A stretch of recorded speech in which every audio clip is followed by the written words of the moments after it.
petrol shortages, we were told. There's no need to panic buy, we were told. And people listened so carefully to that Boris Johnson is now considering summoning the army to use its lorry drivers to get fuel down to petrol stations. So how's it come to this? Well, the Transport Secretary is Grant Shapps. So there's that. He's drawn the ire of the freight industry today by seeking to blame it for causing the hours of queues outside most petrol stations this weekend. Speaking to Trevor Phillips on Sky News this morning, this is what the Transport Secretary Grant Shapps said. We need to ensure that people are reassured now that this rather sort of manufactured situation has been created. Because, as I say, there's enough petrol in the country. It's if everyone goes and buys it on the same day. Hang on, just for a second. When you say this manufactured, when you say this manufactured situation, manufactured by whom? How? Well, as I say, there was a meeting that took place about 10 days ago. It was made up. A private meeting in which one of the haulage associations decided to leak the details to the media, and that has created, as we have seen, quite a large degree of concern. You can say that again. Transport Secretary Grant Shapps there, speaking to Sky News this morning, blaming the Road Haulage Association for spreading the panic. Well, let's get some reaction to that now from Adrian Jones, who is the National Officer for Road Transport at Unite, the union, which has 100,000 members from the freight industry. So what do you think about that, then, Adrian? It's all your fault. Well, it's certainly not our fault and certainly not our members' fault, Nick. But it is quite funny, isn't it, that the government and the employers are now falling out and blaming each other, trying to just get away from who's responsible for this driver shortage. And to be perfectly honest, it's both of them. It's all of them. Because this shortage of drivers has been coming for a long, long time. The government has acknowledged they've known about it for years. The employers have acknowledged they've known about it for years, but they've done very, very little to address it until we've reached a point where, you know, is it rationing next? Is that what the government is going to be doing? It's farcical that we're in this position where, you know, drivers are having the finger of blame pointed at them. It's ridiculous. Now, we've heard this figure of 100,000. It's apparently a little bit more than that. Nobody's really sure, but let's just go with a nice round number. 100,000 drivers that we are short of in this country. We are suffering from this problem, which is worldwide, much more than the rest of Europe. I think our problem with lack of drivers is about twice as bad as they're having in Europe. So let's pin it on Brexit. Are we doing anything like enough to persuade people who left because of Brexit, because they'd been yelled at for 5 years to go away, to come back and help us out in our hour of need?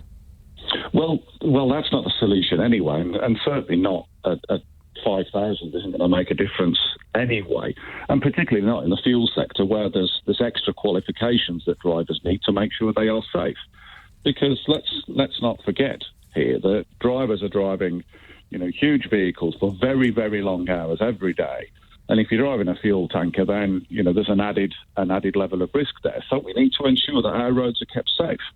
And bringing drivers in from, you know, outside of the country, outside of the industry, without the requisite skills and experience, there's a real risk there. But we shouldn't be looking to bring drivers in from other countries. We shouldn't be raiding other countries of their workers. We should be making sure that this industry is attractive for the workers that are in it and for the workers that will be coming into it. So writing to 1 million drivers saying thank you at this late stage and please won't you come back, the employers and the government have done nothing to change the situation why many of them have left. Poor facilities, poor access to toilets, long hours, low pay. There's very little happening to change that in any sustainable long-term way. Now, we are, as we mentioned, trying to persuade people who we wanted to leave to come back. Now, in Europe, what's the difference between the sort of working conditions they have there compared to here? Well, it is a different market. We're geographically a very small nation. The roads are very congested. And many European drivers that have worked in the UK have said that, you know, it's really hard work and it's not all that enjoyable. But you've also got to look at the facilities that are provided for drivers. Across mainland Europe, there are better facilities. In fact, the European Union have just opened up a load of cash for the EU countries to develop even more roadside facilities for drivers. And that's a real issue for drivers. And when you're parking up, when you have to park up because the law says you have to, and you can't use a loo, that's a real problem for anybody. So why should drivers put up with that? So what you're talking about is the real basics then? I mean, providing toilets and washing facilities and places to eat and so on. Absolutely. Because, as I say, it's a very long hours culture. Drivers can be working up to 15 hours a day, 3 times a week. That's a hell of a lot of time, particularly when you and I might be driving down the motorway and there's a sign saying after 2 hours, take a break. So drivers work long hours. They're often away from home for days on end. And having nowhere to park that's safe, that's secure, to have a decent, healthy meal has created a real industry where people aren't valued because they've not been paid and the cost of transport has gone down, but they can't even stay healthy. And Unite's research has shown through a Freedom of Information request that the number of drivers who have lost their licence through to ill health has doubled over a decade. So clearly there are issues within the industry that need to be addressed. No, they won't make a short-term difference, and I understand all the stuff about getting licences done.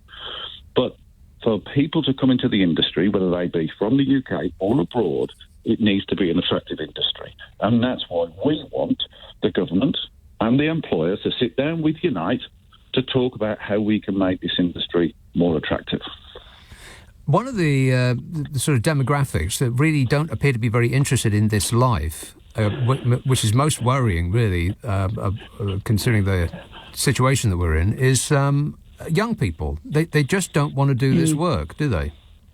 No, and it's not. And there's lots of reasons why that. And over the last few weeks, we'll have all seen on social media the examples of current drivers who are explaining what the day-to-day job is.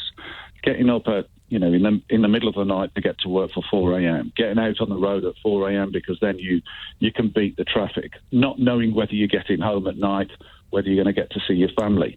And if you're only earning 10 quid, 10.50 an hour, there's not a lot of wages there to compensate for that kind of effort. And don't forget that many drivers in the UK don't just sit behind a wheel. They're loading and unloading, many, many times during the day. It can be very hard physical work.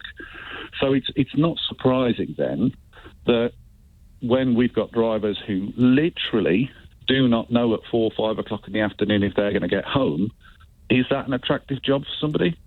I don't think it is. And that's what we need to look at, these fundamental issues in the industry, how we make it more attractive and more sustainable. Now, is part of the problem that with the explosion of home delivery, people don't go to shops anymore, they get the shops brought to them, that a much more attractive life behind the wheel is a parcel van deliverer? Well, you talk to our members in the parcel delivery sector then, and is that attractive? Because there's challenges there as well, particularly in the high level of deliveries and expectations and targets that are set by employers. The market has changed. I think there's more vans on the road now than there's ever been. And this is one thing that employers have started to look at over the last couple of months, downsizing their vehicles so they can get people onto the road, which clearly has an issue on congestion, has an issue on the environment, and isn't dealing with the fundamental problem of we do not have enough skilled HGV drivers in the country. It's not just the drivers, though, is it? I mean, going back to this specific issue about the fuel, the fuel arrives at the petrol stations in a very technical piece of kit that not everybody is, not all drivers are qualified to drive. Is that right? No, absolutely. You have to have the right training and the right certification. And Unite has been working with the industry in the downstream oil distribution for many, many years to build standards of safety and training. And it's very disappointing to hear that tonight there's been a meeting with the industry which has excluded Unite and any drivers' representatives to, in effect, opt out the fuel delivery sector from competition laws. Now, we are extremely concerned about this because fuel companies are very profitable, and we do not expect fuel companies now to be profiteering from the situation that the country is in. It just seems that the government are running from one catastrophe to another, and employers are doing very little other than trying to line their own pockets. But specifically, we have a shortage of drivers. Do we also have a shortage of the type of tanker that takes fuel to petrol stations? No, we've had, the UK fleet is well stocked. It's fit for purpose, and usually our drivers, are driving very good kit that is, well maintained and rolled really. So it's not a matter of the hardware, if you like, but the current situation with fuel, and we believe it's being created by one or two employers that have not been able to retain their existing workers, their existing drivers. So those drivers have voted with their feet and gone to look for jobs elsewhere. Now, that's resulted in these companies not being able to fulfil their contracts to certain petrol stations and retailers. Now, if those employers offered proper pay, good terms, good conditions of work, there wouldn't be a problem with retaining staff and recruiting staff.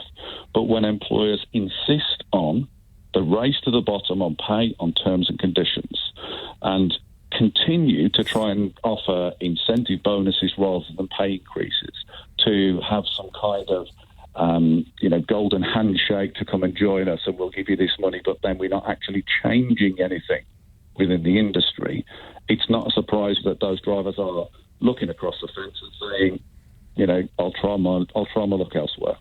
Well, I mean, what's your experience then? Because I keep reading in the papers that the wages given to HGV drivers have skyrocketed. They've gone from, say, £25,000 or £35,000, and people are earning £50,000 or £60,000 now. Well, Nick, you're in the media. Don't believe everything you read in the press is my advice. Because, yes, we are seeing money going into drivers' pockets and not before time. And the union, Unite the Union, is negotiating deals with proper increases on pay rates and proper improvements to terms and conditions. But what we are seeing from many employers is they are simply trying to apply a short-term solution to a very long-term problem. And I've met with employers in the last few days to discuss this very issue around pay. And they are simply saying, well, we'll give drivers £1,000 in October and £1,000 at Christmas and tie in things like attendance and other performance measurements. Now, that is not increasing pay, but they'll try and make it sound like it's a fantastic wage and a fantastic package. And I had one of our drivers a couple of weeks ago, works for a good company, a good unionised company with decent pay and decent conditions, saw an advert for a driving job for $62,000 a year. So he thought I'd apply, and what it actually turned out, he would be working nights, he'd be working every weekend, he'd be working maximum hours. It was absolutely pushing everything to the max to get anywhere near that kind of money. And, that's not a situation that drivers should have to put themselves in. So you might see in the press and on the radio and TV about astronomical rates of pay, where in reality employers are trying to get a short-term solution and get it done on the cheap. Good to talk to you, Adrian. Thanks for that. Thanks, Nick. That's Adrian Jones, the National Officer for Road Transport at Unite the Union, which has 100,000 members from the freight industry. So I've gone past maybe 10 petrol stations to get to here this evening. 9 were closed, and the scenes outside the one that was still open were absolutely chaotic. It was it's a madhouse out there. The government seems to have lost control of the country. What's your experience, and who do you think is responsible, and how are we going to get back on the road, metaphorically speaking? 0345 6060 973, Friday, Saturday, Sunday night at 10. Nick Abbot, LBC. So Boris Johnson's first instinct was to airily dismiss the notion that there is a problem.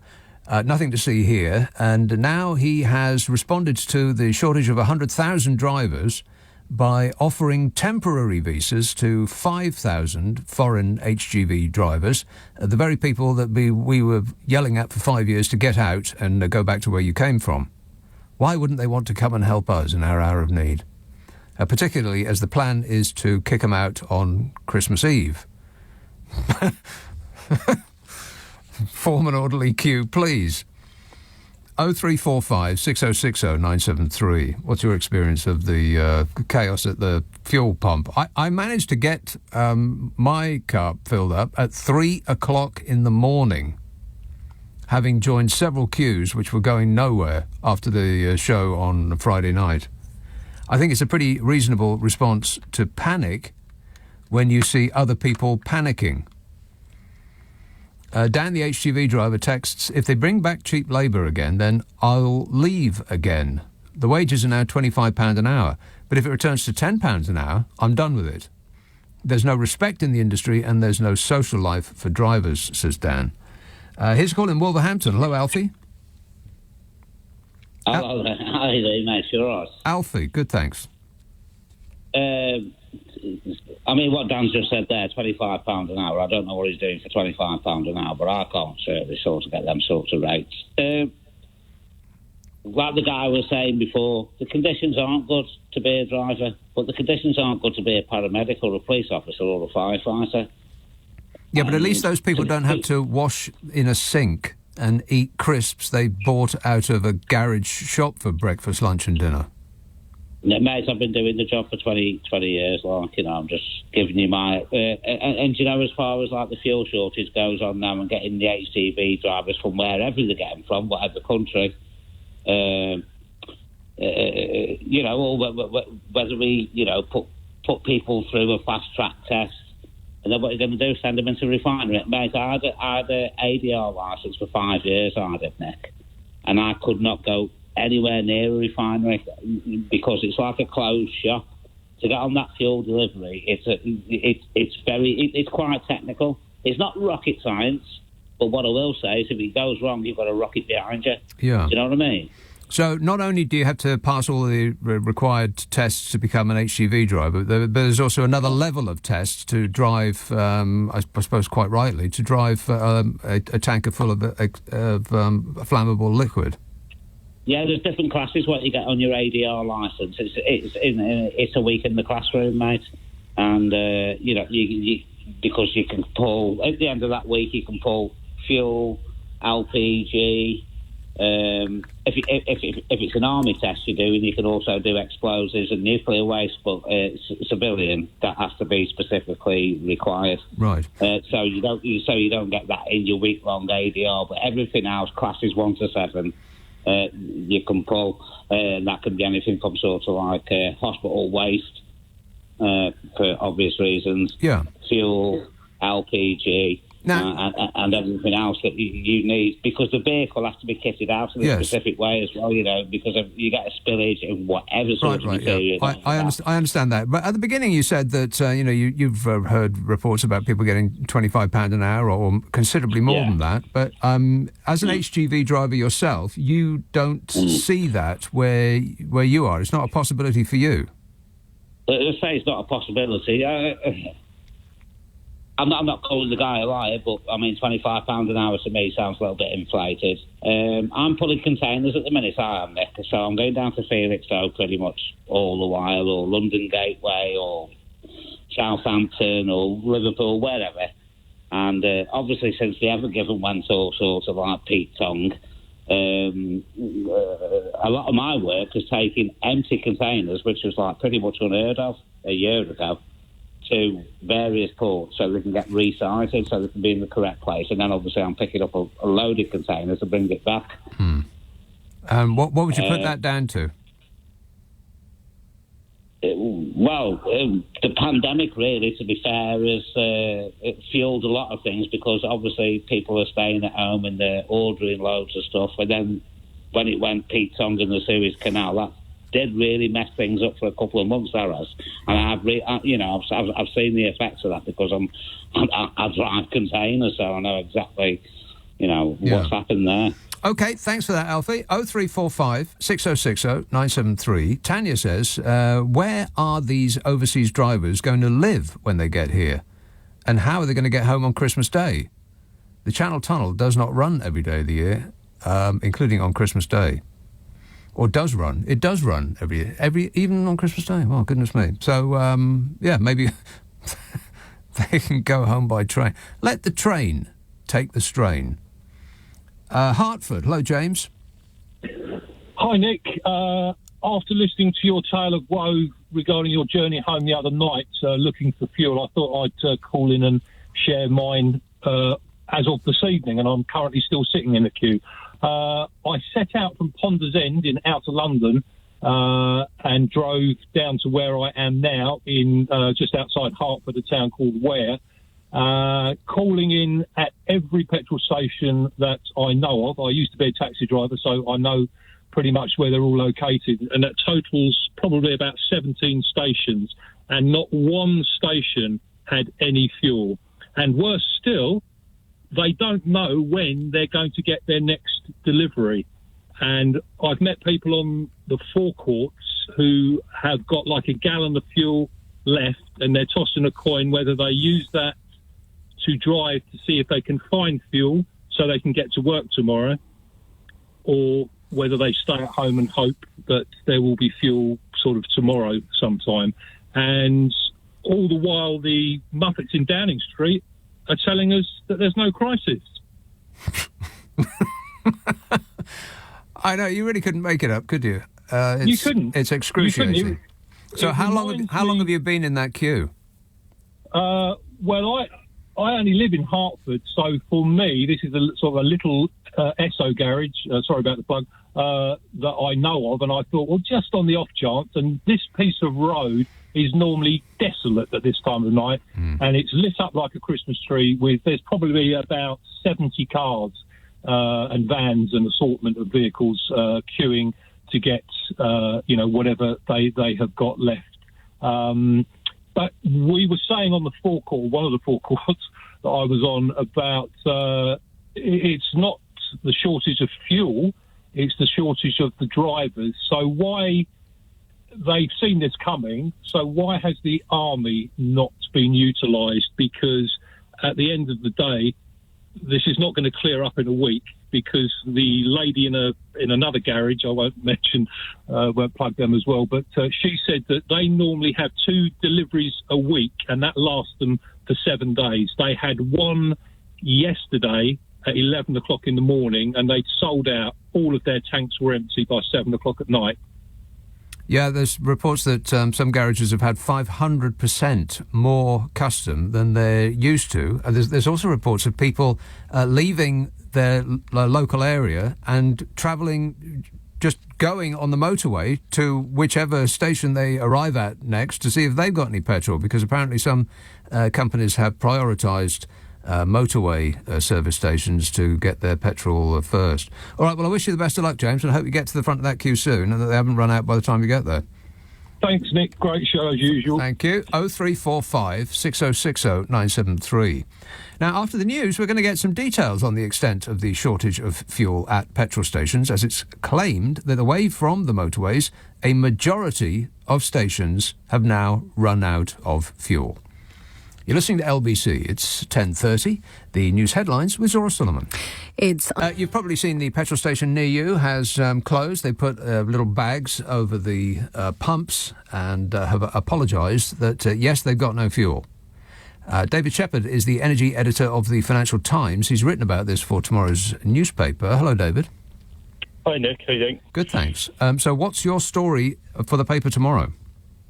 Well, it's basically that the situation has undoubtedly got worse over the weekend. I mean, we've seen at least half of service stations in the UK now are running out of petrol and diesel because of the panic buying we've seen. Now, it is the case that there's not a shortage of the fuel in the country as a whole. Refineries are producing, there's plenty of petrol and diesel around. The problem has been getting it to the service stations, which has created fear that there won't be enough, and then you get panic buying, which makes the situation much, much worse. We've had the Petrol Retailers Association, the kind of industry body that advises a lot of these. They're saying that up to 85% might be without fuel now. Yeah, what of this company that provides something like a sixth or a fifth of the petrol that we use that may be going out of business? I presume you're referring to SR here in some of the reports over the weekend. Yeah. Now, they've come out and denied that they're in serious trouble. What they've said, I mean, certainly that refinery is still producing. That's not having any impact on what we're seeing at the actual petrol stations right now. There is some sort of wrangling going on with HMRC, as I understand it. Basically, during the height of the pandemic and lockdowns last year, they were giving a VAT pause, essentially. They then owed several hundred million on the VAT from the fuel they'd sold. They've been paying that back, but are saying that they might need a little bit longer than the January 1st deadline because of basically the recovery from the pandemic in terms of fuel demand, particularly jet fuel, has been slower than they'd hoped. But that is not having any impact at all right now on the availability of fuel. They're still producing. They expect it to continue producing. The problem right now is essentially one of logistics and panic buying. You cannot increase demand for fuel at the pump, as we've seen this weekend, by a factor of 4 or 5 times. You know, essentially an entire week's worth of normal petrol station demand has been condensed into a day or two, and not expect the fuel tanks to run dry. Now, that's not to say that panic buying has completely come out of nowhere, but there has been a very low-level problem for a few weeks, which is that because of the shortage of HGV drivers in the country, we've started to hear minor reports in the last week or so of companies struggling to get their fuel supplies to every single station. But we were talking maybe less than 1 in 10 service stations having any kind of problem at all. Problem is, as the news has come out, it's always the case with panic buying that people think everyone else is panic buying, but I'm just being rational. I'm just making sure that I've got enough fuel in the tank for the journey I need to make later in the week. Problem is, you do that collectively, and very soon the tanks run dry.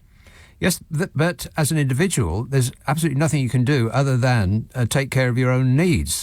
Surely what is actually required is somebody in government to step forward and take control of the situation. But that doesn't seem to be anything that the current regime is interested in. Well, it's a difficult situation for governments at this point. I'm not saying they've got everything right, but as a government, I mean, you can see people, when the government comes out and says, don't panic or don't panic buy, people's natural reaction is, well, there must be something to panic about. We need to go and top up the tanks. What will likely happen, I suspect, in the coming week is that this will start to fizzle out to an extent, though. There are people that will undoubtedly need to fill up the car, once or twice a week because they drive a huge amount. A lot of people, though, who have filled up the car this weekend don't actually drive that much, maybe only fill up the tank once or twice a month. So once that's out the way, there's a natural slowdown that should kick in at some point where people stop. Once you've filled up your car once, you don't have to go fill it up again. So you'll expect that it will naturally kind of fizzle out, calm down a little bit. At least that's the hope. I mean, the government is looking at various things it can do, but I think most people in the industry think that it's largely tinkering at the margins. There's talk of, big talk about bringing in the army and the troops that can drive fuel tanks. The army, as I understand it, on standby, have roughly 80 oil tankers. Now, that might help at the margin. It's not going to solve the crisis overnight. And the tankers, now I was talking to a representative of the haulage industry a while ago, and he told me it wasn't the case, but I have read that we not only have a shortage of drivers, but we also have a shortage of the tankers used to take the fuel to the stations. Is that right? I have to admit that's not something I've heard before. I mean, it seems plausible, but in terms of the number of tankers on the roads, it's not been something that industry has highlighted as the core problem. Okay, I'll stop asking people that question then. So no is the answer to that. Okay, very good. There are, of course, people that do not use petrol for their own amusement. They use it as a vital part of their work. What about the taxi drivers? How are they going to cope? Well, I mean, it's a serious issue. If you've got people like taxi drivers who need to fill up multiple times a week, then if fuel stations are running out, it makes life at a minimum more difficult. If they have to drive further to find somewhere that does have fuel so they can fill up so they can work the next day.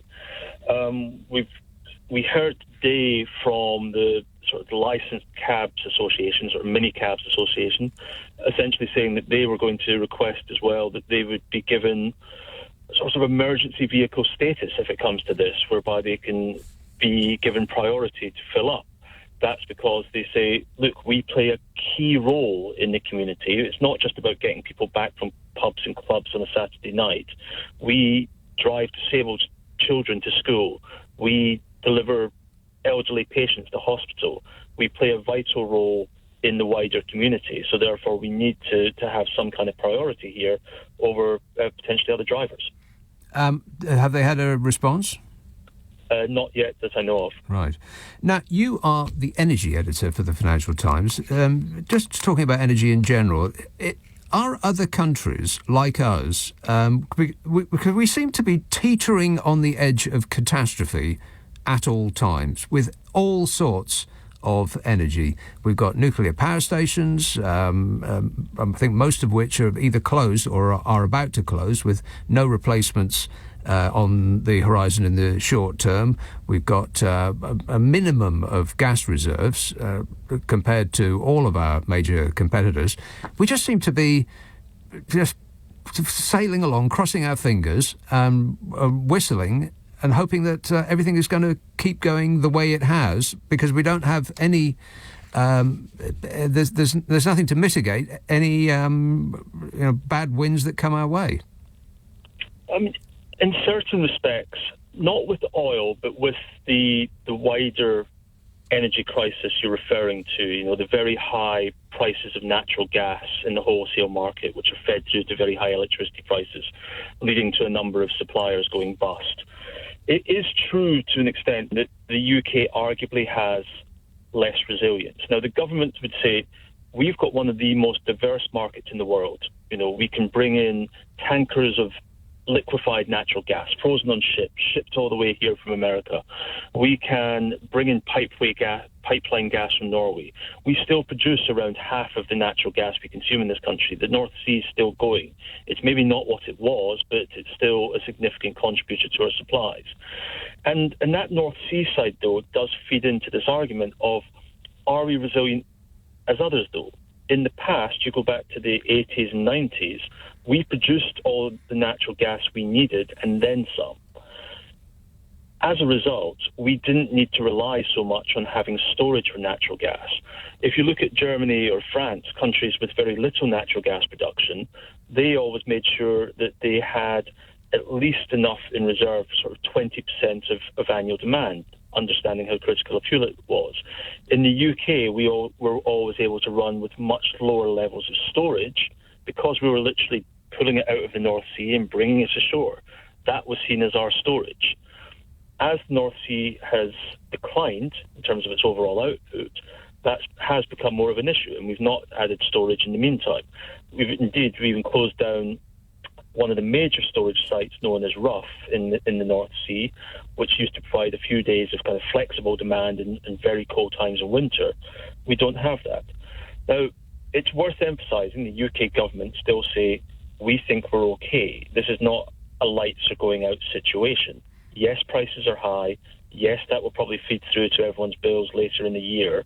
That's painful, but there's various measures they can take to mitigate that, like the price cap there is on bills. But there are people in the industry who are worried about the UK's resilience in the event of a very cold winter across Europe, because we do get some of our pipeline supplies, not a huge amount, but enough to make a difference from the EU. And if you get a very cold and winter in Europe, which drains gas supplies in Europe to the point where people get nervous there's a question of, will it flow? Will it come to us?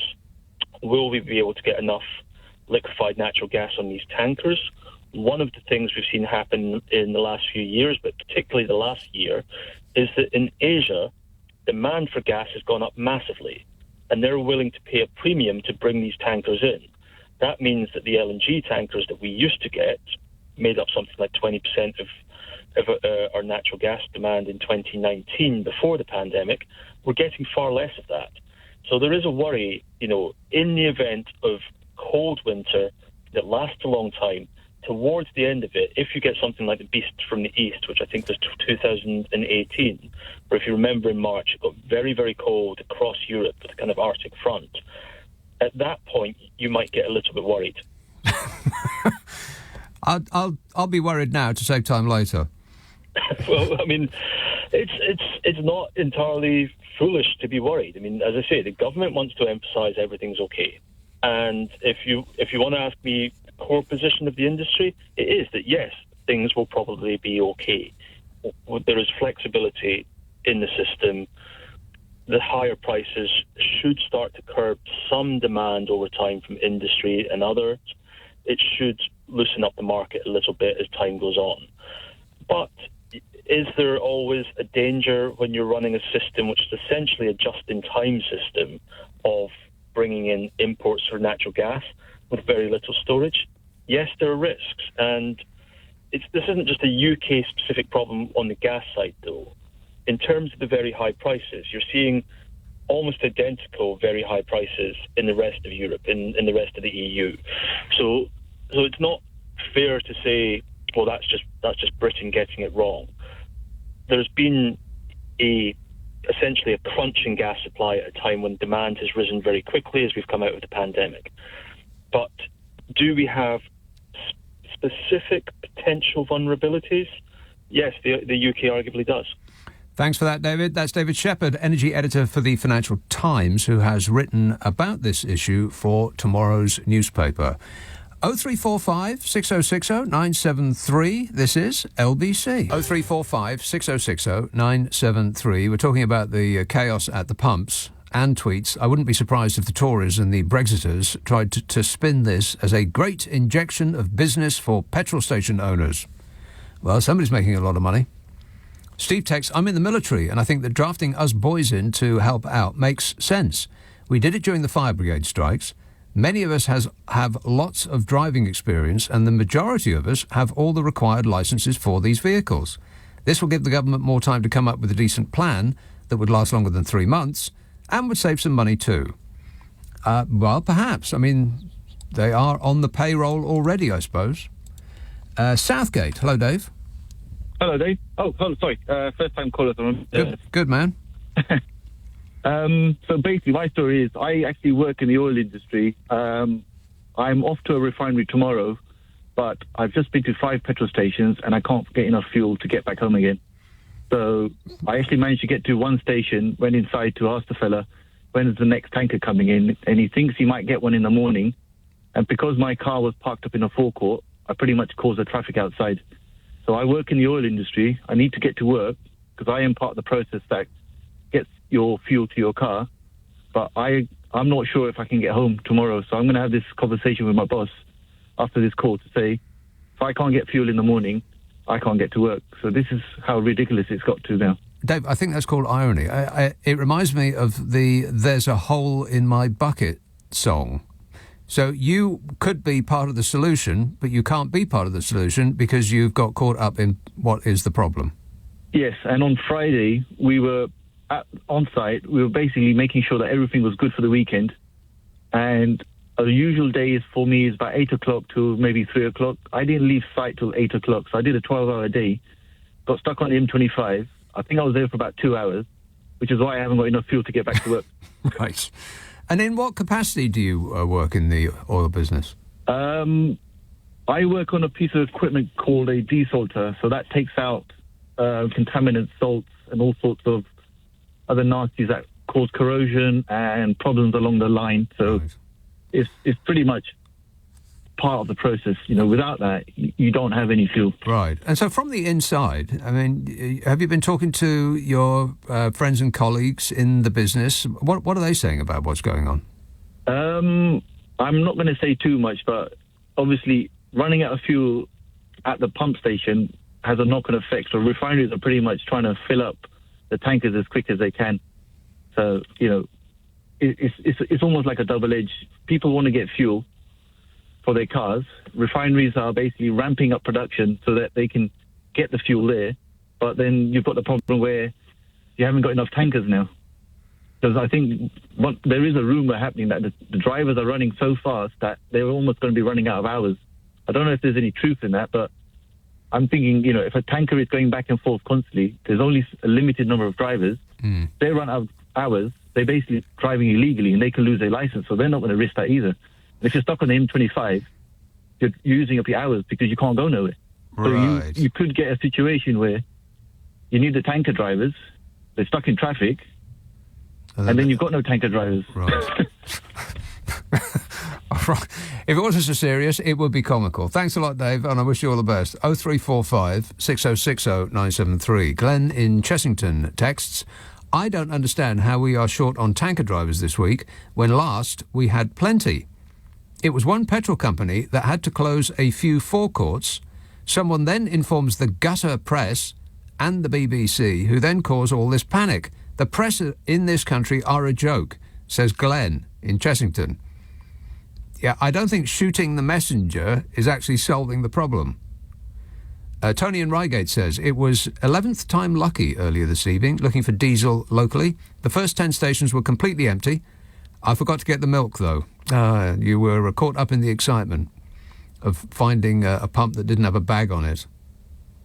It's just, I've never seen anything like it, really. I mean, I went home on Friday night after the show at 1 o'clock, and I passed one station, which I thought was definitely going to be an easy place to get filled up, because there's never usually anybody there, never at all. It's, tumbleweeds are going through the place ordinarily at 1:30 in the morning when I go there. There was a queue from here to Timbuktu and back. So I passed that one, and every single station that I passed on Friday night had a bigger and bigger queue. And I was running out of stations that I was going to pass before I got home. And so I joined one, which was probably the biggest queue that I'd seen up to that point. And 20 minutes later, I hadn't moved. And people are leaning on their horns and starting to freak out. And I thought, well, maybe I could just take the bus. I'll just suffer it, and I'll take the bus wherever I need to go during the coming week. I did actually find the one station just before I got home had a queue that was maybe 20 cars long, so I thought, I'll just try my luck here. And much to my surprise, I actually got to the front and I filled up. I shan't tell you where I parked, in case people out there with a hose that want to siphon it out of my tank. Coleman Belfast emails, one of my aunts joined a 6-hour queue for a petrol station in Southend on Saturday. When she finally got to the pump, a bloke put a no more fuel sign out at the back of the queue, ? What does that mean? The fuel... at the back of the queue, the fuel tanker. She eventually got back here with a 5 o'clock shadow tan. That's not very nice. Your aunt. Here in Belfast, the petrol stations are slightly busier than usual, but there's no obvious panic buying going on. Yeah, I don't think there's any panic buying going on in Europe either. What is it that differentiates us from Europe again? Remind me. I'll do a couple more emails and texts and such. We'll go to the news. I'll come back and take your calls on this, because a lot of people want to share their experience of what's going on out there. What is actually is also a big problem, which I got caught in coming here tonight, is that people are queuing on roads that aren't built to have people queuing on. I mean, there's 100 cars on a road that's only got 2 lanes, one in each direction. Does mean that you can't go past the queue without driving on the wrong side of the road. And nobody seems to be paying the slightest bit of attention. I mean, the lack of leadership on this issue is it's so evident. But they just don't seem to be bothered. It's just airily dismiss any problem that comes their way, does the government, and absolves themselves of all responsibility and says, either literally or metaphorically, you solve it, as though it has nothing to do with them. And it's going to get worse. I mean, if the longer people wait, the more angry they're going to get, and you have queues coming on the near side, and of course there's other queues coming from in the other direction, and who gets to go in first, and it's just chaos outside. Who could have predicted that voting a clown into office would have brought us a circus? 0345 6060 973. You can text 84850. Email nicka@lbc.co.uk. And if you're on Twitter, it's @LBC. This tweet says, I blame the media for causing the unnecessary... Oh, I see. It's my fault. The media for causing the unnecessary panic, the public for panicking, and the Brexiters for increasing our driver shortage, leading to delivery problems industry-wide. Well, I think that tweeter blames everybody. It's all of our fault. 0345 6060 973. Text 84850. Email nicka@lbc.co.uk. And if you're on Twitter, it's @LBC. Friday, Saturday, Sunday night at 10. Nick Abbot, LBC. Yes, it's chaos out there if you drive a car that sucks diesel or petrol through it. Of course, if you're one of those smug types who drive a battery-powered car, then you may feel very, very pleased with yourself.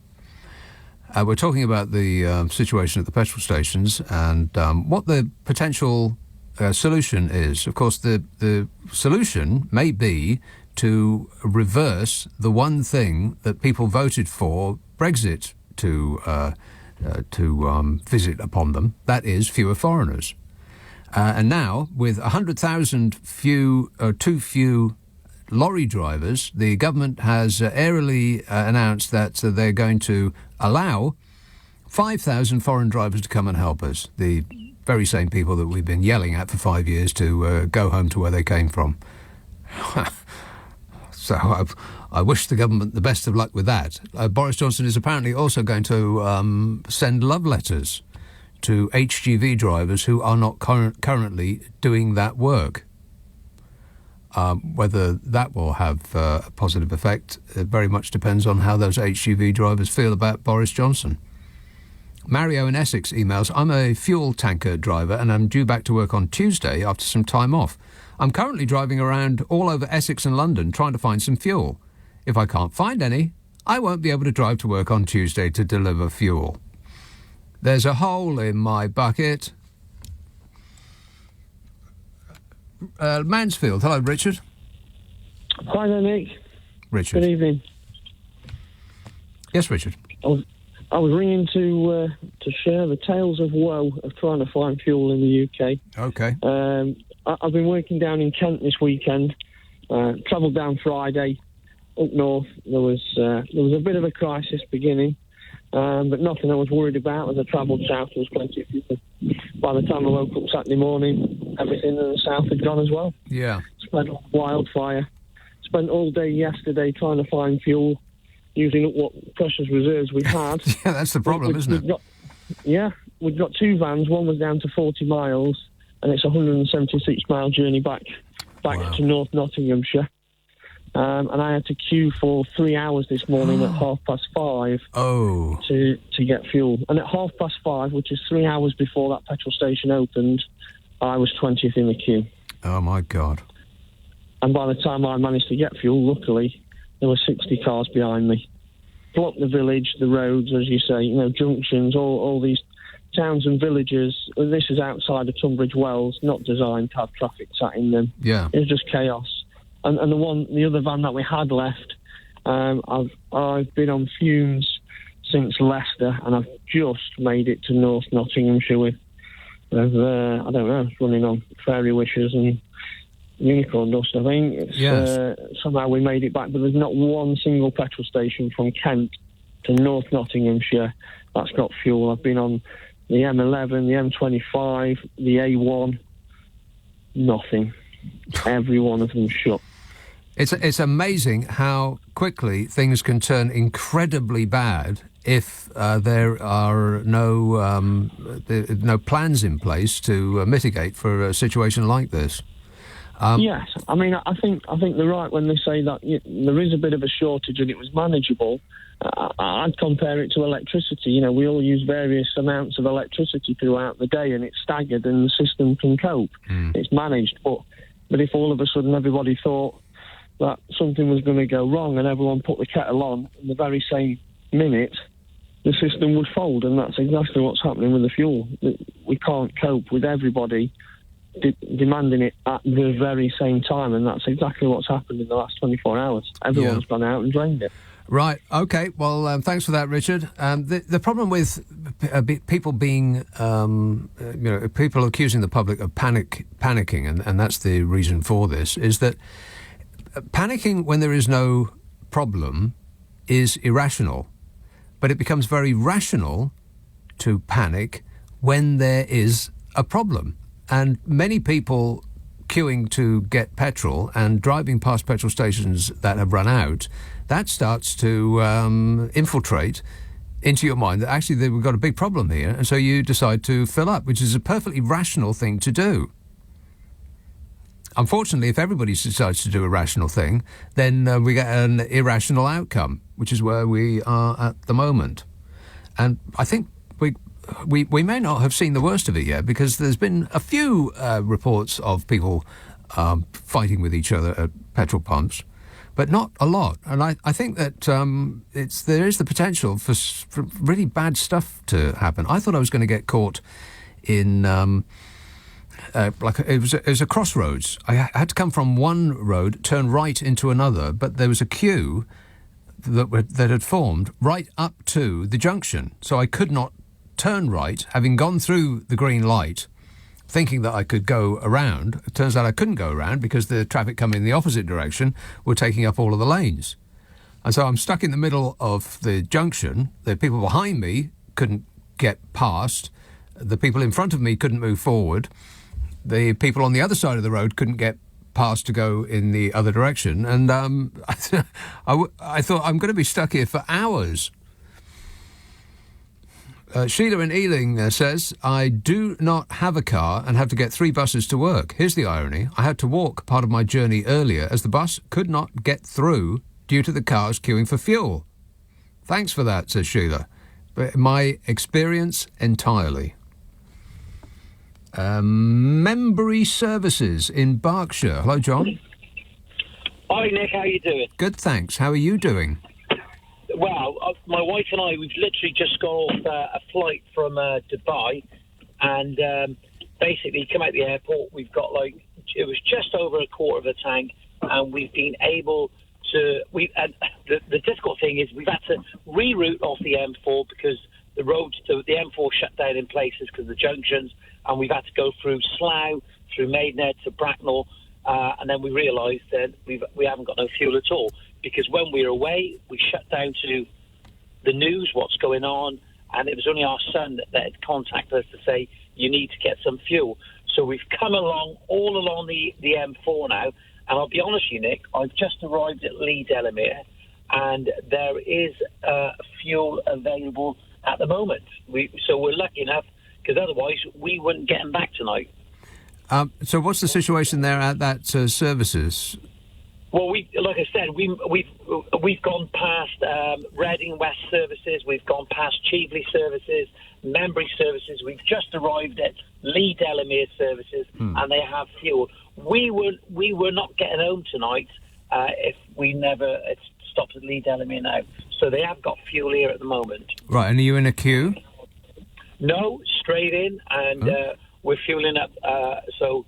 It's all good. But the thing is, Nick, is I'll be honest with you, I'm really sort of perplexed by the situation at the moment, simply because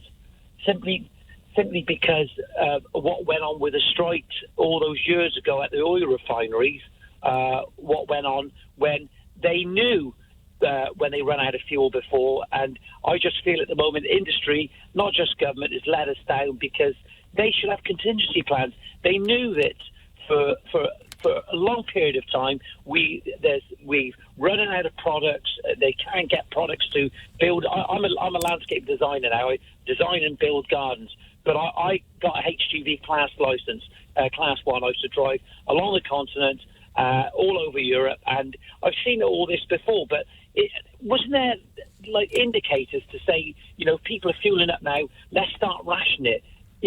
They know. It doesn't matter whether it's Tesco's or Morrison's. Industry know that there are indicators that when there's an insurge, you said yourself, in some garages it's gone up 500%, with the increase in sales. They must have known this was coming, so they should have had the indicators, but they're too greedy. They take the money, and they should have just slowed it up a little bit and kept the economy going, kept the fuel flowing. Well, perhaps, but it's not their business. It's the business of government to keep the economy going. I think somebody somewhere in charge should have taken charge.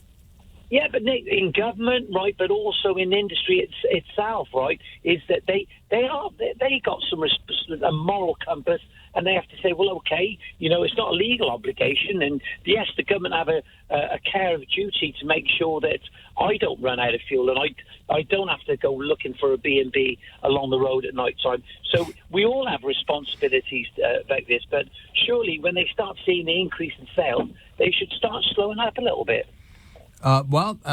They could try that, but then, of course, they would have to be their own police persons, and they would have to ask the people, the poor types behind the glass at the petrol stations, to then enact this policy. And they don't get paid enough to do that. No, but they have like logistic managers and CEOs to deal with this sort of thing. And you've got to remember, if we have a bit of snow, if you went to your local shop, they'd only say to you, you only can have so many loaves of bread or so many loaves of milk, especially if the lorries aren't coming in. And that's what they do. They ration it, and that's what they should have done.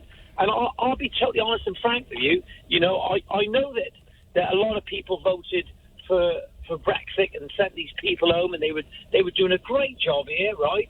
But it might start, making some people realise that, being a lorry driver and truck driver is a great profession. Well, we have become keenly aware that it is a vital one. Yes. Thanks for that, John. Rather ironic that Dubai is where you came from, the home of the stuff that we stick in our cars. And when you got back here, there was precious little to be found. Thanks, John. 0345 6060 973. Simon emails, how utterly ridiculous. How is any infrastructure able to cope with morons buying 500% more fuel than usual? This is March 2020, COVID lockdown panic buying part 2. By next weekend, we will have full petrol stations, full cars, full jerry cans and no customers. Crazy, unnecessary, bizarre human behaviour. Well, I go back to my point that it's not bizarre and it's not crazy. It's perfectly logical and rational behaviour.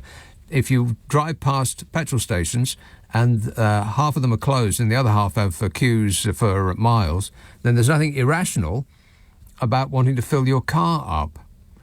0345 6060 973. This is LBC. As we're talking about the chaos at the pumps, Sarah texts, if this fuel situation continues, it's going to affect all sorts of services. As a tube driver, I'm sure we have drivers who are struggling to get fuel, and at some point they won't be able to get into work.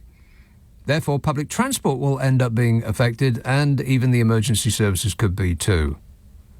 Which is why I think that it's the duty of the government to take charge in a situation like this. But they would airily dismiss that idea and say that it's for the market to decide. Yeah, well, the market's decided. The petrol stations are closed. That's what it's decided. Somerset. Hello, Alison. Hi, good evening, Nick. First-time caller, long-time listener to your show. Oh, thanks. I'm a Samaritan, and I can't get to a shift. I have an hour's drive. I have very little fuel to go searching for garages. They're all empty round our way, nothing. They're all closed. And to see people queue up, get their petrol, and then come back into a queue, shame on them. Really, well, I would suspect that if garages did try to ration their customers, that's precisely what everybody would do. They'd go up for £20 worth or whatever it might be. They'd get that, and then they'd rejoin the queue. Yeah. Yeah, and that's what's been happening. But, I just sit here and I just think, I can't get to a shift. And, we do work that is so desperately needed. And I can't get there. And it just, it's an hour's drive. I drive an hour there and then and an hour back, and I can't get there. And I just think to myself, we have very short memories, because we will vote these people back in. Unfortunately, we don't have very much else to compare and contrast with at the moment, but we will vote this lot back in. And I just hope people will just remember these moments, and we will be blaming COVID for the rest of our lives, because that's going to be such an easy go-to moment, down to COVID. And I just sit here with my head in my hands, and I'm seriously at a loss. The NHS, can't get there, fuel, ambulances. I mean, the list goes on and on and on. And, I fall into a category that our work is really, really important, and I can't get to a shift. And I don't know how many shifts that's going to, apply to. Well, I wish you all the best, Alison, and I hope that you manage to get... I hope that this all sort of peters out. I mean, some people are suggesting that because there's so many people have got full tanks now, that just by its very nature it's going to peter out this week, and it will sort of reset itself. So hopefully that's what will happen, and I wish you all the best. Thank you very much. Thanks Nick. Thanks, Alison. Cheers. 0345 6060 973. Andy tweets, "This government takes the blame for nothing. BP shut down a few stations, the public's shut down all the rest. Well done, everybody," says Andy. Jim in Cumbria emails, "My brother is a wagon driver specialising in low loader work, moving heavy machinery. He has all of his tickets and can move anything. He also has tickets for all the machinery he has to load onto his trailer. He stopped going abroad 20 years ago as he was being held responsible for migrants stowing away on his truck. He earns over $50,000 a year and is home every night, but works at least 12 hours a day, and it's extremely hard work. It's like any game. There are drivers, and then there are specialists, and it's the specialists that we are in want of. Well, it's the drivers in general, I suppose, but at the moment it's the specialists who are in short supply." Chelmsford, hello, Thomas. Hi, good evening. So I'm currently queuing for petrol. We saw a tanker refuel the station, and it's been about an hour now since the tanker's gone, finished refueling, but they're refusing to open because it's unsafe. So we're all still waiting out here in the queue. There's quite a few of us, some of us with not enough to get back home, and they're refusing to open. Can they do that? Right, so why did they say it's unsafe? I mean, it seems possible that it would be. I mean, quite likely, actually. But did they give you a reason? They're pretty much refusing to interact with us. That's all they said. It's unsafe for them. Maybe because they think that we'll get angry, but surely we'll be angry if we're waiting in the queue. There's probably a very good technical reason for not being able to open as soon as a tanker has refilled the tanks at the station. What that might be, I don't know, but it seems quite logical and possible that is the case. Yeah. It's been about an hour though now. Right. I think they might have said something about because of congestion. That's as far as I know. I wonder if because at the bottom of a tank there's presumably quite a lot of sludge and all sorts. I wonder if they have to wait till it settles down. Perhaps I don't really know. Perhaps maybe that is the reason. But it's quite frustrating anyway. Yeah, I can imagine. All right, well, thanks for that, Thomas. 0345 6060 973. Spare a thought for the people who work in petrol stations. I mean, the ones that work overnight, they normally have such a peaceful existence almost nobody comes in at all overnight in your average petrol station. Over the last few days, they've been run off their feet. And they've had a lot of really angry people. Angry people have been waiting for a really long time. People like that fella who has been forced to queue for reasons unknown to him. So let's not take it out on the poor people behind the plastic in the petrol stations, because, you know, they don't get paid enough to take on all that grief. Rushton. Colin. Hello. Colin. I'm quite surprised that the media aren't getting hold of this, because the fact is an HGV driver cannot turn up at a petrol station with a tanker of fuel. They're a very specialised trade. They need a licence to do it. All I'm hearing is, we've got no HGV drivers, no fuel. That's nothing to do with the fuel shortage. The fuel shortage is down to idiots who think, I'm going to go and fill my car up, because the media banged on about BP having 45 stations shut. And it's ridiculous. You people should be telling people there is no shortage, but you bang on and on and on about there's a shortage. Colin, I passed 9 stations on the way in. Yeah, why? Because you lot haven't said... You lot have reported false news. No, it's not false. It's not false news. If you cannot get petrol, there is a petrol shortage. So I know enough petrol. I know enough petrol exists. It's just not in the right place. Hang on, Nick. Why'd you put it down to the Tory government? What would you prefer me to put it down to the Labour government? We're 100,000 lorry drivers short. Yes. Those 100,000 lorry drivers can't deliver and dispose of petrol at the petrol stations. No, but of course it is. In among those of course it is. Wait a minute. In among those 100,000 that we are short of, there are specialists who do this work. No, you're right. You're completely 100. I had a conversation with a company in Kettering yesterday, who are lorry haulage company. It's got nothing to do with that. This is an absolute farce. They're telling me. Haulage company, and they're going to be starting me in a job in about a week, 2 weeks. It's a joke. A haulage company told you that the lack of drivers that we have in this country has nothing to do with Brexit? No. They told me the petrol shortage has nothing to do with this.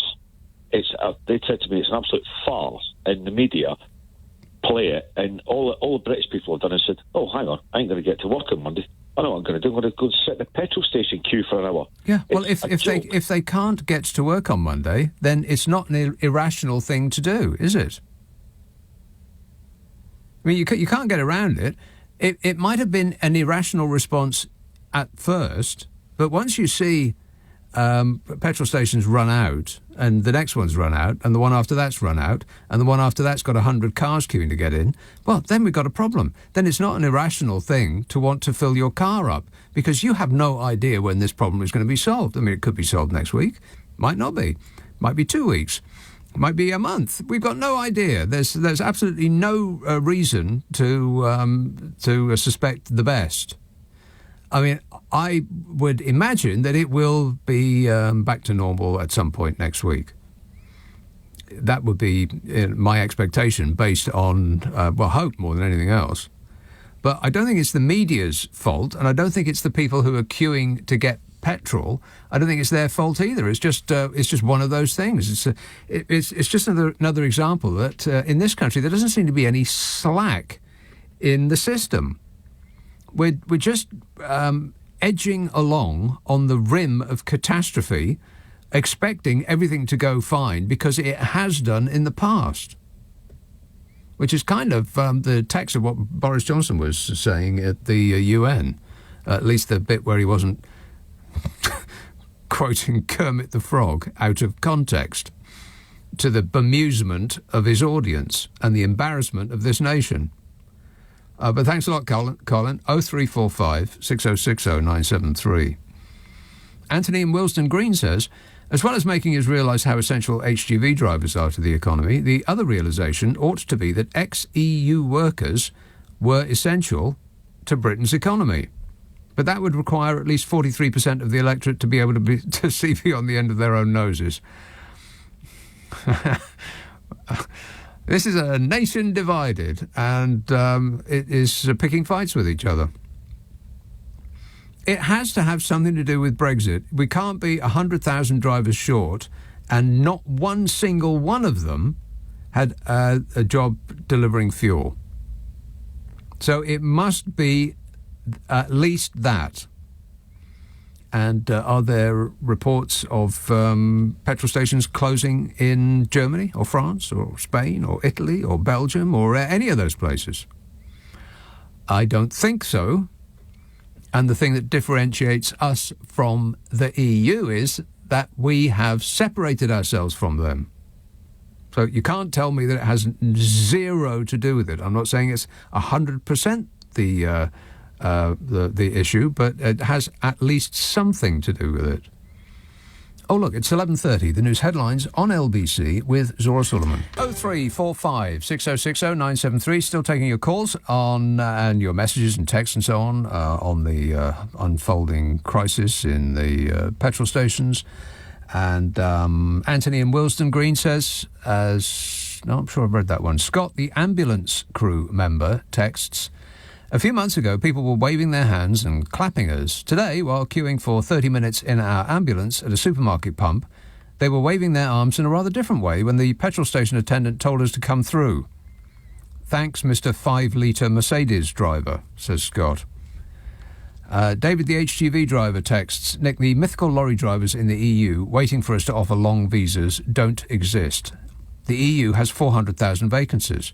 Are we being led to believe that those drivers who went home are just waiting for us to ask them to come back? The majority were from Poland, a country which has a worse shortage than the UK does. Less than 2% of those European drivers had their ADR licence, which is needed to drive a fuel tanker. The UK's lorry driver shortage was first raised with Tony Blair 20 years ago. More are retiring than are coming into the industry. Mixed with the IR35 tax changes and no driving tests taking place for a year, we now have the current situation. Sorry to ruin your narrative, says David. Well, I restate my case. If we're short of 100,000 in this country, and in all of Europe they are short of 400,000, that means that per head of population, our situation is twice as bad as that in Europe. And this is a situation that has only just come to pass after Brexit.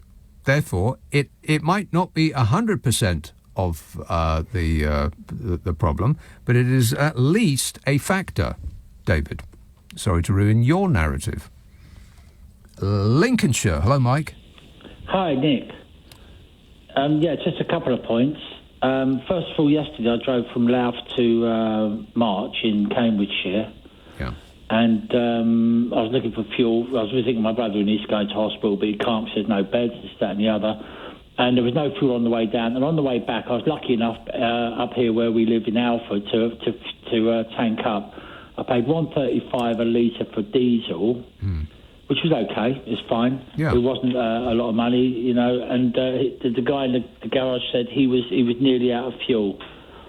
But the point is, it's not about the panic buying. It's not about lack of fuel or the media. It's about people. When the government says we got enough fuel, I really think the confidence has gone, and the people now believe that as soon as the government say we got enough fuel, we haven't. Okay, and I think this is a prelude to what's going to happen in a few weeks' time when they say we got enough food for Christmas and we haven't, and there'll be panic buying in 2 weeks' time for Christmas. It's like the boy who cried wolf. You can only do it so many times. You can only lie to the people and gaslight them and tell them that things are true when they are patently false before the public just don't believe you anymore. Yeah. So they're just people are sitting there thinking, God, they said there's enough fuel, let's go out and buy some just in case there's not, because they really don't believe it. Anyway, my second point is I moved back from Germany in January, and I've got a full licence for buses, lorries and all the rest of it. I haven't got a tanker licence. I've got the lorries and the buses with trailers and all the rest of it. Right. So I thought I could come back here. I've got a few pounds in my pocket, so there's no immediate financial need.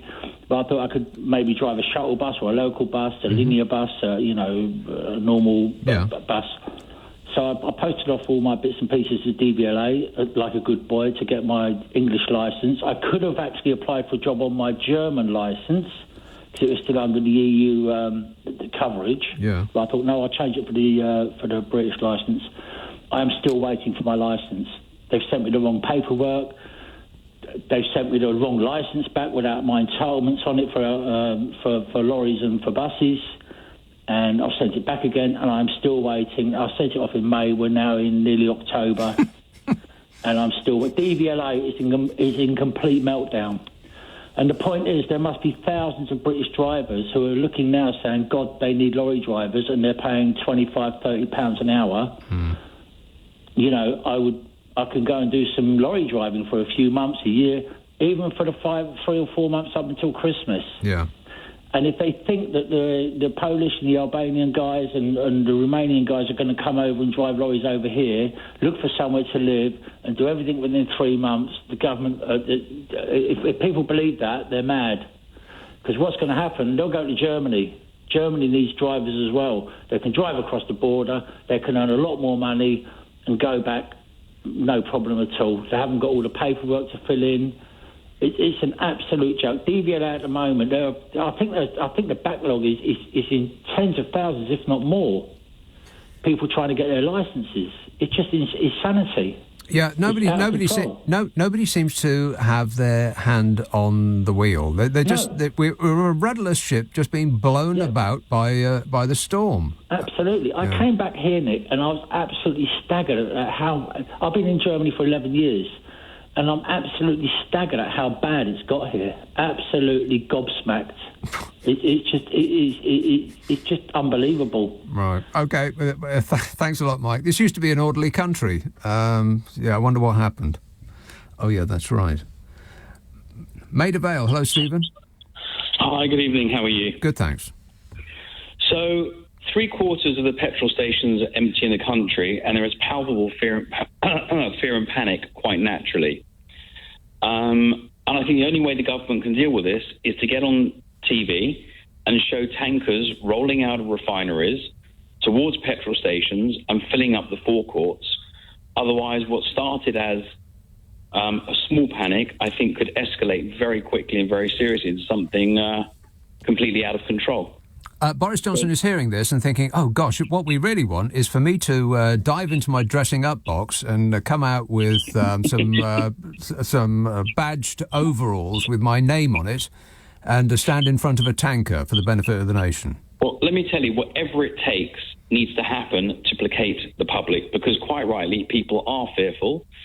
And as the lady said a few minutes ago, and the Samaritan worker, I mean, if you take this from the beginning to end, from supply chain, essential workers, ambulance, etc., this very, very quickly can spill over. So why the army have not already been deployed, why Grant Shapps, instead of talking, shows images of tankers refueling. And the other issue you've got is until people are placated, as soon as the petrol stations are full, they're going to get depleted again. And then, of course, you've got the shortage of deliveries, so this is going to continue for some time.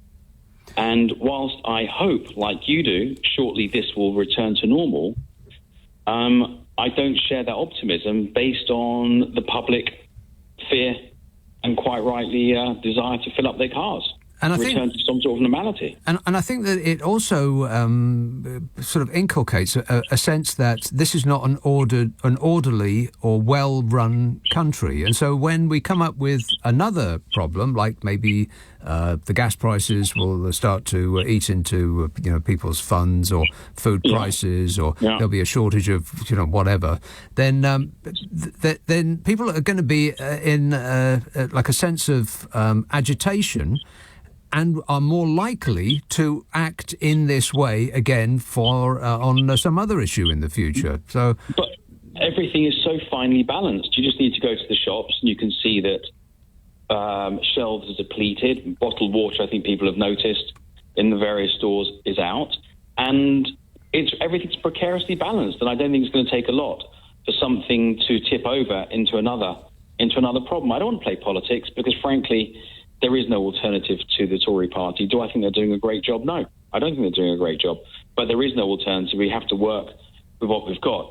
But I beg the government, wake up, guys. Get people on TV tomorrow. Start to show tankers rolling out refilling stations and put this fire out. because what has started as a little bonfire very, very quickly is going to escalate into something much greater and more significant. It's about psychology. It's not difficult. It shouldn't take people like me to tell the government what to do, but clearly it does. So I'm saying, Boris, Grant, wake up, please. Get behind the cameras tomorrow and start to film tankers refilling petrol stations and start to placate the country, and quickly. If not, show the army, show the police, do whatever you need to do, but start to placate the country, please, because we are all nervous that we cannot fulfill our daily functions, and this is going to be a problem. So wakey, wakey, boys and girls. Let's start to get the PR machine rolling. All right. Thanks a lot, Stephen. 0345 6060 973. Yes, the government needs to throw more than a thimbleful of water on this fire. Simon texts, my friend is a fuel tanker driver. He said that during the pandemic, his company laid off a fifth of their staff due to a massive decrease in demand for fuel. They're now trying to re-employ them, but they're having none of it. Bodger sent letters out to just under 1 million qualified HGV drivers who are not currently working. We have qualified drivers in the UK, but the problem is the wages and the working conditions. COVID has also increased early retirement. Are we saying we should bring in foreign drivers because they will put up with lower wages and worse living conditions? That's a race to the bottom. Well, I suspect the foreign drivers won't come in for those very reasons, that they're they're in need of drivers in Europe, and in Europe drivers are treated much better than they are here. I mean, why would you want to come back here as a driver, as a European driver, to help out a country that's been screaming at you for 5 years to get out and go home to where you came from? Apart from anything else, why would you want to do that? But the government seems to be of the opinion that all they have to do is issue visas, and drivers from Europe will be queuing around the block to come back and help the country that wanted to throw them out. Oh, and by the way, the small print is, we're going to chuck you out on Christmas Eve. Thanks for your help. 0345 6060 973. Well, I don't have any confirmation of this, but I was speaking to somebody at Micklewood Services some while ago, and he said that they have petrol. Derek emails now. One of the gantries on the M4 near Bristol says there's now no fuel at Micklewood Services on the M5. This texter says, Nick, I drove into a garage near me today. No problem getting fuel, as there was only myself and 2 other cars there. I think it's much the same everywhere in Scotland. David in Forres in the Scottish Highlands says, no queues at either of the supermarket petrol stations in Inverness earlier. All pumps open, no restrictions in place. Cardiff. Hello, Peter. Oh, hello, Nick. Yes, there's no queues in the supermarkets in Cardiff either, because they close the petrol stations. Right. They run out. But just 2 quick points. Everybody's blaming, some have come on and blamed the media. One guy now wants a propaganda programme about tankers for that. The real fault lies with the idiots who voted for this, for Brexit. We were warned, all of us, what would happen if we voted for Brexit and sent back, remember Priti Patel? Let's get them all back and send everybody back to their countries. Yes, I believe it was Project Fear from Ramona's, and Project Fear turned out to be Project Fact. Who would have thought?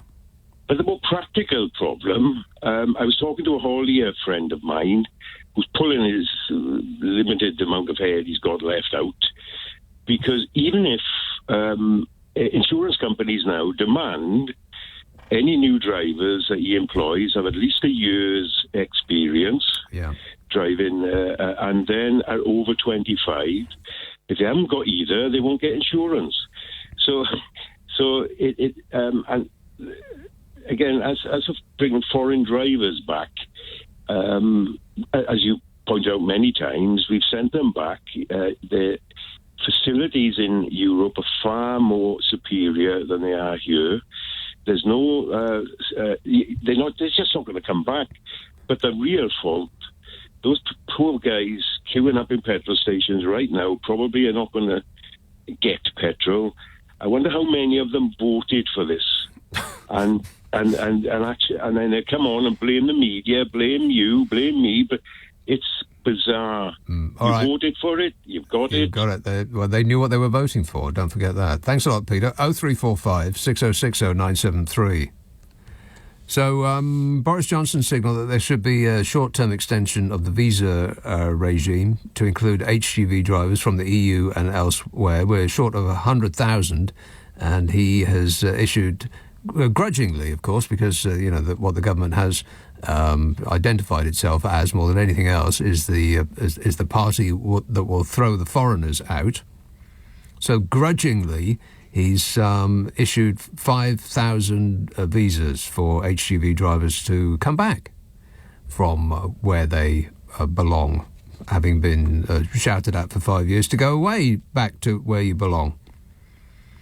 Tory MP Liam Fox, who's a staunch supporter of Brexit, tweeted, "The ability to issue more visas if and when our economy needs them is exactly what taking back control was about. Of course we should do it, which would be funny if it wasn't so serious. We voted Brexit to get people who we wanted out of the country to leave, and now we've got Brexit done, we want those same people to come back and help solve the problems caused by Brexit." Well, it makes as much sense as anything else that's happened this week. Ealing. Hello, Jennifer. Good evening. My take on this is we've read in the paper, we've heard it on your programme, on the television, that the DVLA is thousands and thousands of licences, renewable licences, behind. Now, no one is addressing this, and a load of these must be HGV drivers. Now, why, if the country is back up and running, as we were told it is, why are these DVLA people not back at work? And my take on this is because they have a union behind them, the same as the NHS, the same as the education system, whereby the hospitals aren't up and running, the doctors aren't up and running, the schools keep putting up a spanner in the works, and the union is running the country and trying to bring the country to its knees by stopping all these people from doing a job they're being paid to do. Also, there's probably a lot of HGV drivers perhaps still on furlough till the end of September. I don't know if they've been given furlough money or not.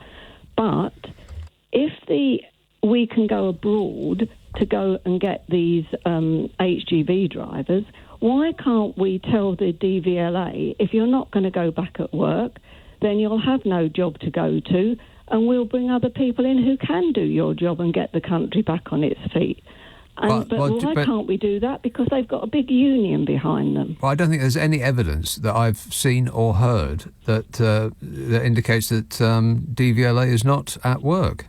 Well, it's just an assumption. There's been numerous. I've read lots and lots of letters in the paper where they say they're waiting months. Yeah, there's a backlog. Yeah. So what is the reason for that? If it's all running we've just gone through a pandemic, Jennifer. I mean, I realise all sorts of businesses have been upended. Other people have managed to keep working, haven't they? Well, you've just given us a massive list of those occupations that haven't managed to keep working as normal. They want to put every obstacle in the way so they don't have to go back to work because there is no evidence that they are not going back to work or have not been at work. I mean, the whole of society and the economy has been turned upside down like a tossed salad, Jennifer. But it's the unions and the workers' fault who are trying to bring down the country. For what reason? How come that 2 or 3 weeks ago we didn't have this problem with the drivers, but now all of a sudden we have? That's completely untrue. That's we had all our food delivered. Totally untrue, Jennifer. We've had the problems with the drivers for many, many years. They've just become exacerbated after Brexit. Don't keep blaming Brexit on this. There's an awful lot of people in this country who didn't want Brexit to happen. And there's an awful lot of ways of putting a spanner in the works surreptitiously. And that is what's going on now. Because it seems funny that all of a sudden the whole country is imploding, including the people on the motorway which is nothing whatsoever to do with climate change. Of course it is. No, it isn't. Well, what is it? Because these people aren't practicing what they're preaching. They're not interested. They're only interested in bringing the country to a standstill and disrupting people's lives. No one... But why would they be only interested in that? Jennifer, can I recommend that you stop reading the internet? Just get off Facebook. Stop reading Twitter. Actually, Twitter's probably not at fault here, is it? It's probably more Facebook. Long-form conspiracy theories. It's not doing you any good, Jennifer. I don't think that there is some sort of underground plot to bring down the country. It's less conspiracy, more incompetence, I would suggest. But I wish you all the best. Thanks a lot. Croydon. Hello, Terry. Hiya. I'll just read your headline here, which you may recognise. Long queues and fights at garages. That was in 1974, when the OPEC was embargoing oil to the West because of the Arab-Israeli war. And then the government then moved quite quickly, but they put out, I don't know if you remember, you've been quite young, I was a little bit older, and they sent out coupons. You had actually ration cards to get fuel. I don't think they ever had to use it. But they moved very fast because they saw at the time that it could be potentially a huge problem. Coupons? Coupons, yeah. You can still buy them on eBay. Really? I don't know if they still work. Yeah, probably not, no. You could try it. Well, get some, try it. I expect that if they did do that... I don't remember that. I mean, I'd sort of lived through that, but I wasn't very paying attention at the time. I was, too busy buying records by Mudd and Slade. Yes. But if they did that, then they obviously had some sort of notice that it was coming. The thing that we've got here is that nobody saw it coming until it was actually happening. I mean, it's just been a couple of days, isn't it? Yeah, I mean, to be honest, there's no systems in place anywhere for anything except maybe sweets. If there's a 500% increase in demand, and that's what turd. I mean, it's just not credible. Right. But we do seem to, in this country, make our way through the day by just hoping that everything's going to turn out okay, crossing our fingers, teetering always on the edge of a catastrophe, and assuming that because nothing bad happened yesterday, then certainly nothing bad will happen tomorrow. And as we can see, that ain't necessarily so. Thanks for that, Terry.